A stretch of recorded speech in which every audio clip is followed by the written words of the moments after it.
Hey, this is Lukman from LQM Tech, and if you're new to this channel, do consider subscribing. So in this video, I'm going to teach you how you can create your own C# script or C# programs. So there are several reasons why you might want to learn C#, and one of the reasons is that C# comes from the C language family. So you have this C language, we have C++, we have C# itself, and C itself, C language itself, is a lot similar to various other languages, for example Java and JavaScript and etc. So the second reason is that C# is actually used in a lot of places, a lot of different places. For example, if you want to become a game developer, a 2D game, 3D game developer, you might want to use Unity, and Unity actually uses C#. First of all, before we proceed with the tutorial, we must have an editor.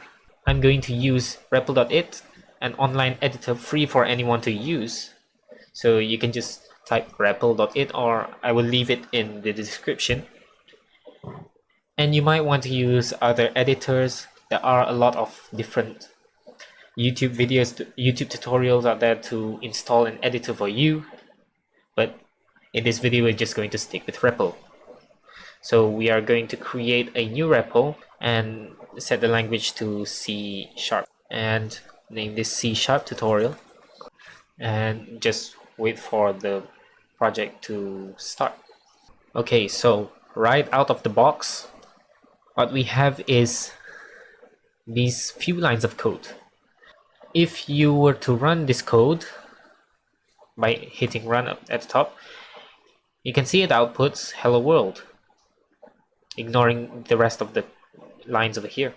So what this code actually does is, from this line over here, it takes console class from system, and from that class it takes a function called writeLine. So this whole thing is in fact a function. What does it do? writeLine, it takes one parameter. A parameter is just a set of data where you can give to a function. So inside this function, inside this writeLine function, we put in a string hello world. By the way, strings are actually text, so it is indicated by these quote marks, and so whatever you put inside these quote marks will be outputted onto the console.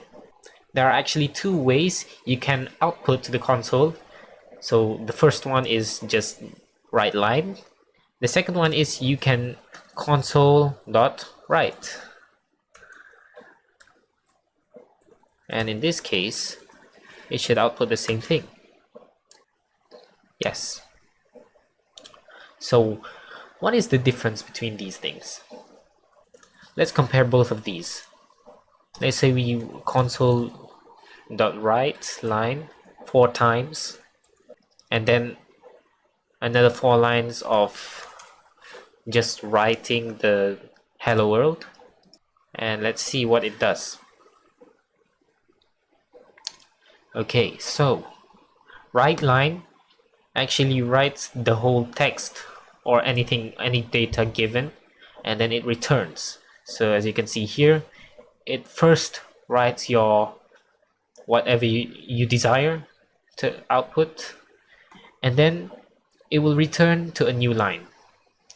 So this happens 4 times, 1 2 3 4, and after the 4th one, we write this one, which is hello world, and this time is without the return, meaning it will continue with the current line you are at right now.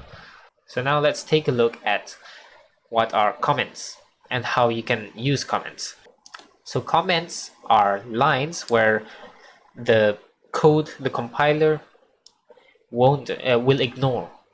So for example, if you want to write a piece of text so that you can label some stuff over here, let's say above this line you want to state that this is the beginning. but you don't want the program to execute this code because this is not a code. So what you can do is add double slash in the beginning. So this tells the compiler, the program, that this line over here is a comment and it should not be executed. Similarly, if you want to write multiple lines of comment, you wouldn't have to keep on writing this thing. So instead, what you might want to do is do this. So we have this opening comment and the closing comment, and whatever you write here is going to be ignored. So there you go, that's how you write your own comments. And it is also useful for when you want to disable certain part of the code. For example, this line over here, maybe when you're searching for an error, yeah, you can just do that, and the compiler, the code, will automatically ignore this line. So that is all for today. Thank you for watching this video, and do subscribe and hit that bell notification for future videos. And once again, thank you for watching.